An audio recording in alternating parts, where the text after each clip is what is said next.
Welcome to the Top Business Leaders Show, powered by Rise 25 Media. We feature top founders, executives, and business leaders from all over the world.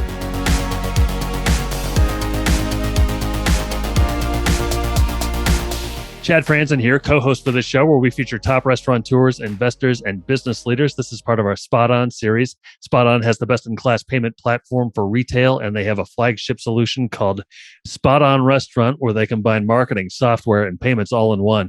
They've served everyone from larger chains like Dairy Queen and Subway to small mom and pop restaurants. To learn more, go to SpotOn.com. This episode is brought to you by Rise 25. We help B2B businesses to get ROI, clients, referrals, and strategic partnerships through Done For You podcasts. If you have a B2B business and want to build great relationships with clients, referral partners, and thought leaders in your space, there's no better way to do it than through podcasts and content marketing. To learn more, go to rise25.com or email us at support@rise25media.com. Tracy and Maurice Jennings are serial entrepreneurs who have formed a solid strategic alliance to tap into their vast and varied core competencies, all of which are essential to the success of the business and the establishment of the Jersey Mike's brand. They have considerable experience and expertise as successful business owners, having owned and operated 3 very successful businesses over the past 13 years. Hey, Tracy and Maurice, how are you guys? Thanks so much for joining me today. We're great. Thank you. We're good. So tell me how you guys got involved with Jersey Mike's. We were franchisees of Zips Dry Cleaners in Norfolk, Virginia. And we were looking for something to eat and stumbled into a Jersey Mike's. That was in 2011. And so from 2011 to 2016, we were just customers. I do real estate in my other life. My husband ran the dry cleaners, and the seed was planted from the quality of the food. And the dry cleaners was 3 hours away. And when 2017 came along, we knew that we were tired of driving 3 hours away, and we embarked on Jersey Mike's. Wow, very, very cool. So how many franchise locations do you have now? We have 2, and a third is in the works. Okay. What was your where was your first location, and what were the early days there like? You know, you said you had another franchise that you were working with, but it wasn't in the restaurant industry. What about where was your first location, and what were the early days there like? Our first location was in Lorton, Virginia, off of Ox Road. We opened up at the holidays, and that's not the best time to open up. So it was a slow startup. But one of the things that I think that really anchored us is that Jersey Mike's aligned with our core of giving back. And we partnered with LCAC, which is our charity partner. And that partnership has grown our business, and people come to know who we are by face.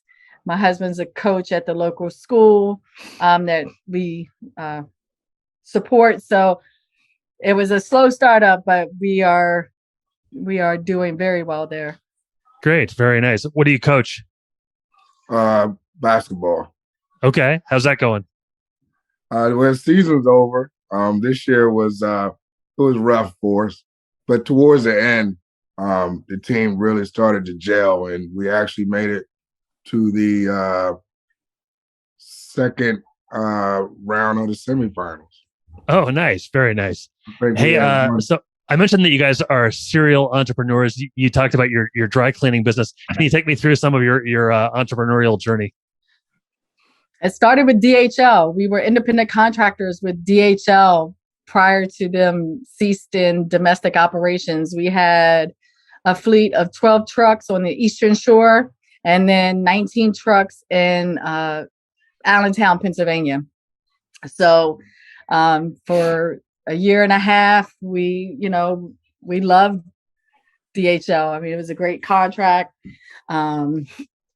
changing people's lives of what we do and mentoring. And we just had a lot of fun. But in 2008, right when the recession hit, they ceased domestic operations, therefore putting us out of business. But we were always smart and wise with our money, so we never defaulted on anything, and that's how we came into Zips.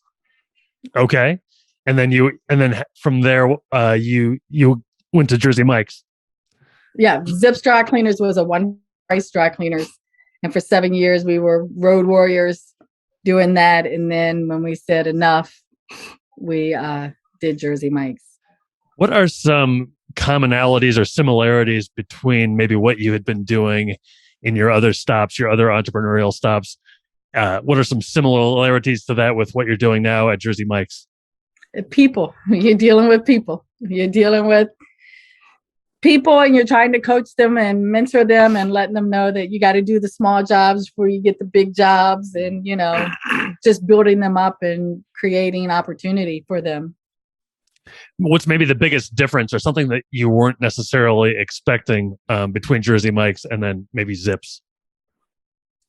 I think Zips was a lot more labor intense.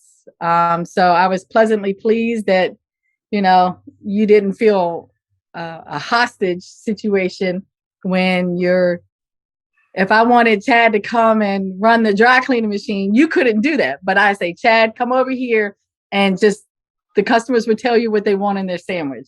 You could do that, but not necessarily run a dry cleaning machine or press clothes or anything. So I was very pleased that, you didn't have that cuff on you with limited Sure. staff. When did you know? So you had one location, and you said it was slow going at first, but it picked up. When did you know that it was time to add to your Jersey Mike's portfolio? Within 6 months. Oh, we really? we went into this knowing we were going to grow. Okay. And how did it go opening the second one? Oh, that one was gangbusters. I mean, because we opened up in a pandemic. And even though it was a pandemic, this location is a top 56 store in the nation. So it was crazy busy.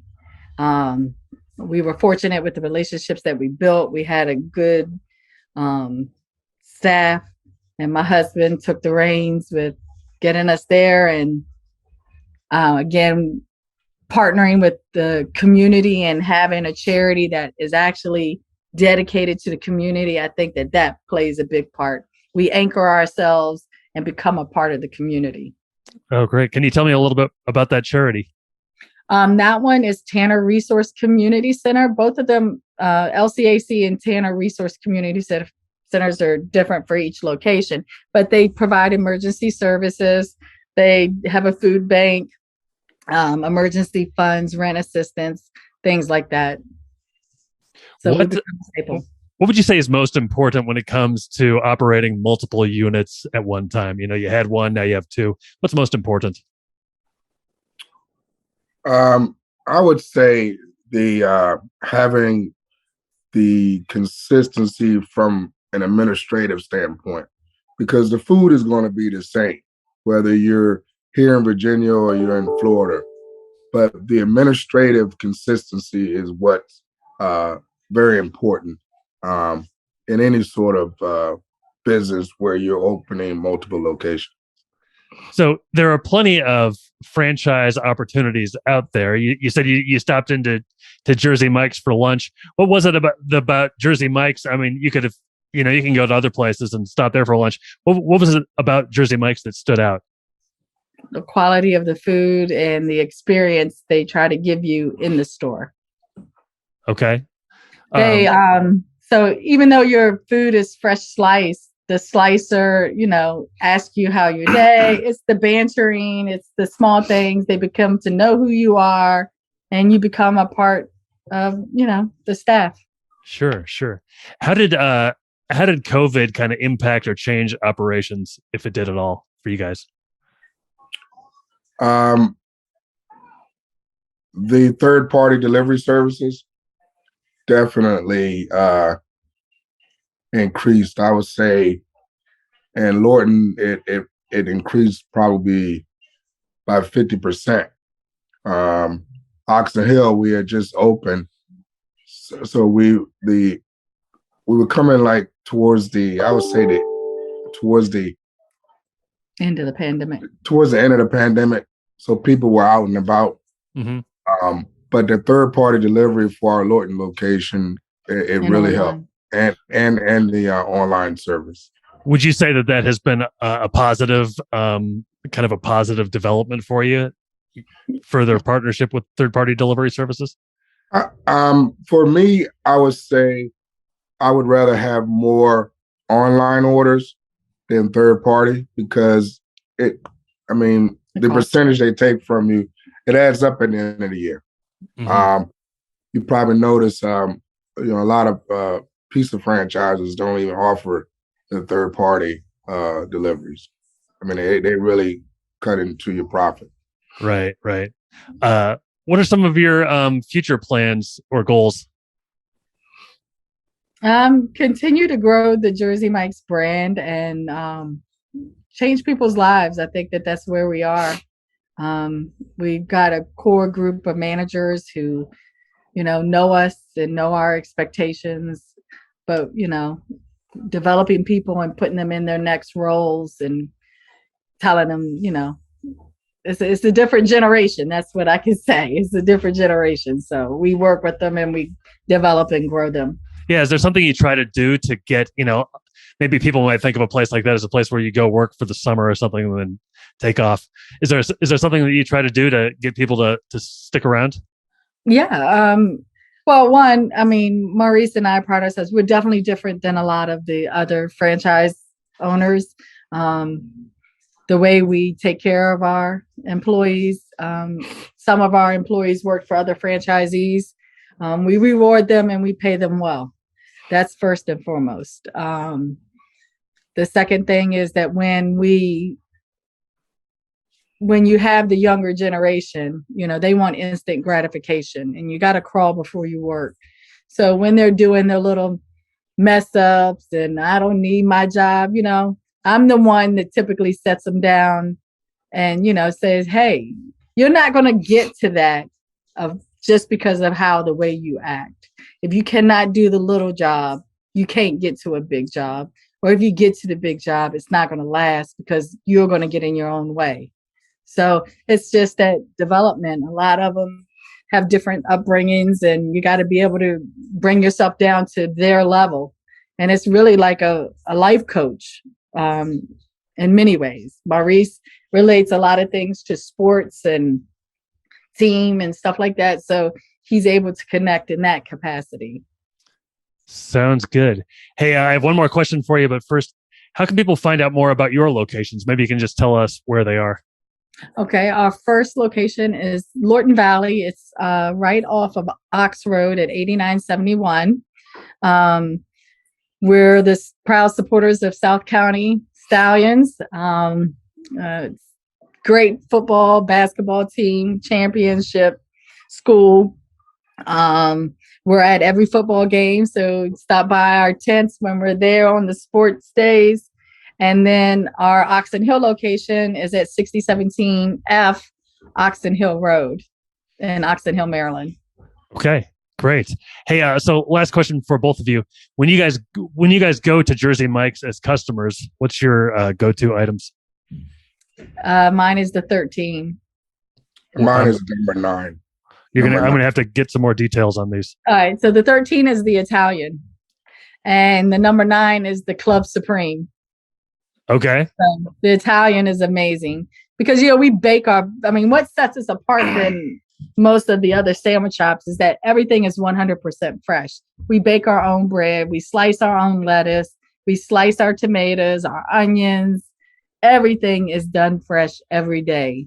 We have rosemary, parm bread, wheat bread, white bread, wraps. And if you don't do the bread, we have our sub in a tub so you can kick the bread. And that's real good for keto people if they're not wanting the carb intake, but want the fat intake. And you got to have it Mike's way. Have you ever had a Jersey Mike's? Yeah, it's great. You got to have Mike's way, which is the onion, tomato, lettuce, red wine vinegar, and spices. The best. Okay. Yeah. Sounds great. Well, I'm hungry now. Hey, Tracy and Maurice, it's been great to talk to you. I really appreciate your time today. Thanks so much. Thank you. Bye-bye. So long, everybody. Thanks for listening to the Top Business Leaders Show, powered by Rise 25. Visit rise25.com to check out more episodes of the show and to learn more about how you can start your own podcast.